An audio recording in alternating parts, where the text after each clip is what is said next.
Hi, I'm E.D. Lewis and welcome back to my channel, and today I'm going to be sharing with you what I'm planning to read for the Gothic Hearts Reading Challenge. And just as a reminder, the Gothic Hearts Reading Challenge is a reading challenge created and hosted by Regina at Regina's Haunted Library.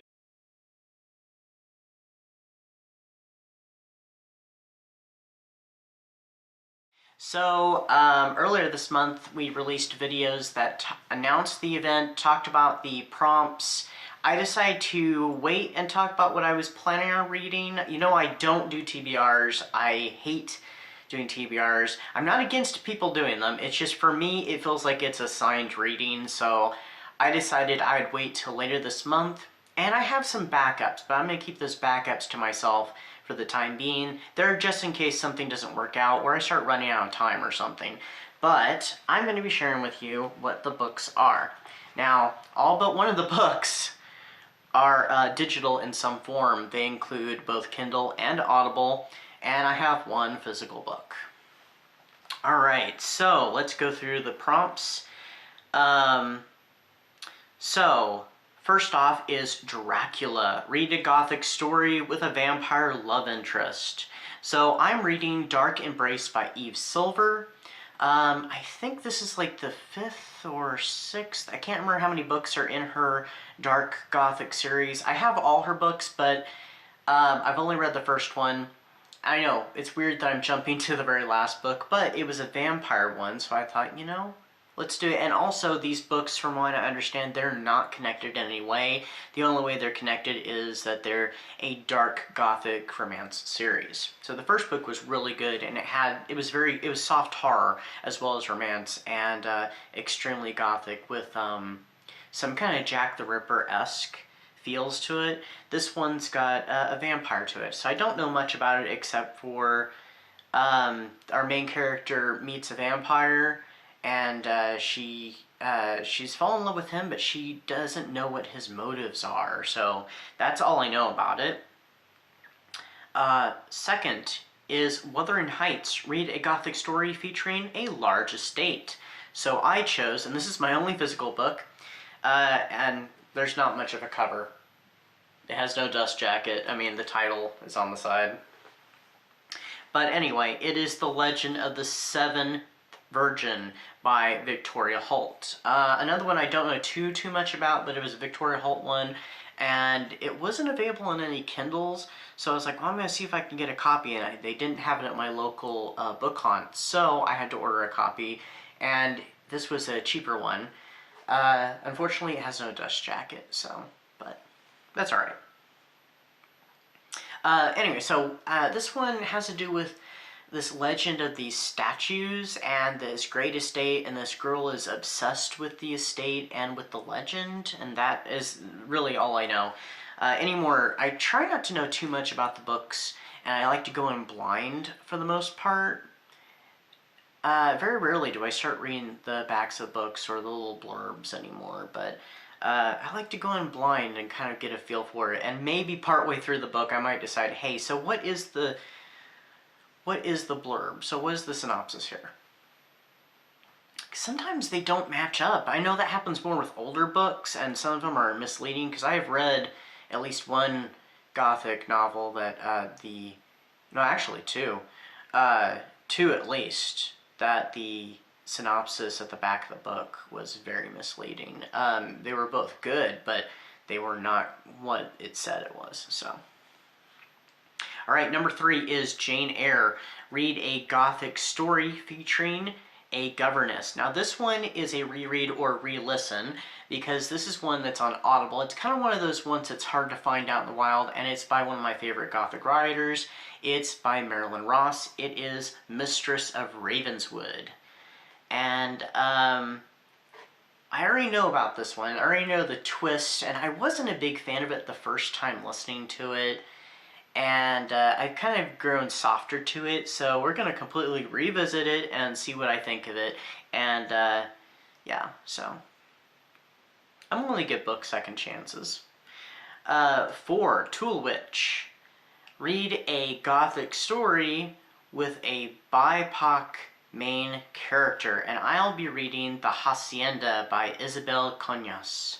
And this is one that I have been tempted to read. I've heard some good things about it. I've heard some not so good things about it. But you know what? I'm going to give it a try, see what I think. So I've heard this one is kind of a mixture of Mexican Gothic meets Rebecca. So, I mean, I liked Mexican Gothic. Sure, it had its problems. It was not perfect, but I did still enjoy it. And Rebecca I absolutely love, so we'll see. But I've heard it has a very typical Gothic romance setup, so, you know, perfect, you know, for it. But we'll see. Alright. 5. Gaywyck.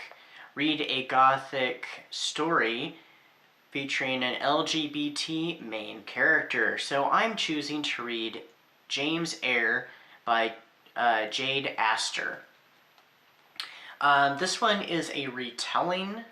I think it's technically, I don't know if you'd really call it gender swap, since the main characters are both males. But I love Jane Eyre, so I was just like, you know what, I want to take a stab at this one. I have another one that's a gender swap one that swaps out the male and female roles of Jane and Rochester by Mimi Matthews. So I need to read that one and maybe do a future video that's a comparison of the two. But it's also a Jane Eyre remix.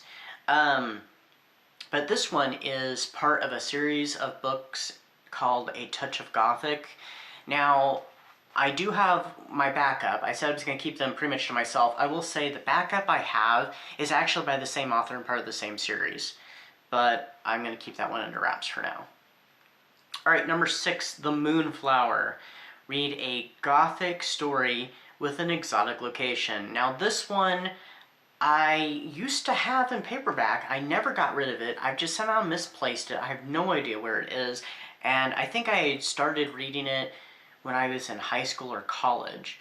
And it's another Marilyn Ross. It's Fog Island. It's actually, I think, the second book in his Fog Island series. But it takes place on a mysterious island, so I thought, you know, that's kind of an exotic location. But unfortunately, I don't know what I did with it, and I went ahead and picked up this Audible edition. I love the narrator of all the Marilyn Ross non-Dark Shadows books, and, you know, I can finally get back into this one. I'm really hoping to find my copy someday. Who knows where it is, because, I mean, those books are kind of hard to find, so. But luckily, Audible picked it up. So I've had it for a while, so I didn't make a new purchase on that one. I did for the Hacienda. That one will be on Kindle, by the way. So, alright, number 7, which is the last book, is is Wife in the Attic. Read a retelling of a classic Gothic story. So I'm reading Eric's Tale by, and I bought this one on Kindle. It was only 99 cents, and I thought, ooh, it's Phantom of the Opera related. And it is called, oh, I already said what it was called, sorry. It's called Eric's Tale. It's by Devin Harnoy? I'm not really sure how to pronounce the last name, but it's a prequel to Phantom of the Opera. Now, I do have I have several Phantom of the Opera books. I do have a couple prequels, such as the Susan Kay book, but I wanted something a little shorter, because I didn't know how well, since my reading has been a little iffy and kind of slow since December, when I was really stressed out because of the holidays, I wanted something short. So I went with that instead of doing the Susan Kay book, Phantom, or doing, there's another prequel book I have that's compared to Susan Kay's, but I cannot remember what it is, and I also have it on Kindle. But I thought I'd try that one out. Alright, so, which, by the way, if something happens and I can't get to it or something, I think I might be able to also use the James Eyre for that. I hate doubling it on 2 different prompts, but if I have to, and things don't work out, or I'm running out of time, I just may make the James Eyre one for both those, but fingers crossed. Alright, and the last prompt is not a reading prompt, but it is still one of the prompts, and I've already shared my photo, but I'll share it again. So take a photo of yourself as a Gothic book cover and post it on social media, and I will be posting it on social media as soon as February begins. So here is my photo. and I'm going to show the mock-up, which I did show in the previous video as well. And the mock-up was done by Aphrodite Lee. Thank you so much for this awesome book mock-up. So yeah, so that is what I'm planning on reading.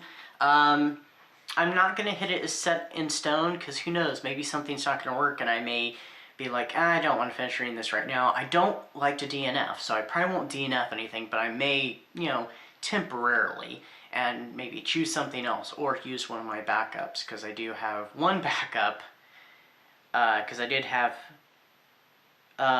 James Eyre listed as a possibility under 2 different prompts, so who knows. Maybe I'll move the James Eyre one to the retelling and I'll use my LGBTQ plus alternative for that one. So that's what I'm planning on reading, but yeah, I hope to see, you know, all of you join in, even if you just read one book. You know, if there's a challenge you want to join in on, you should always join in on it if you have the time, even if it's just one book, so, or story, because you don't even have to read books. You can read a single short story, or you can read a book of short stories. You can read short book, long book, whatever you like, so. Anyway, until next time, stay safe and stay spooky, and I'll see you then. Alright, bye-bye.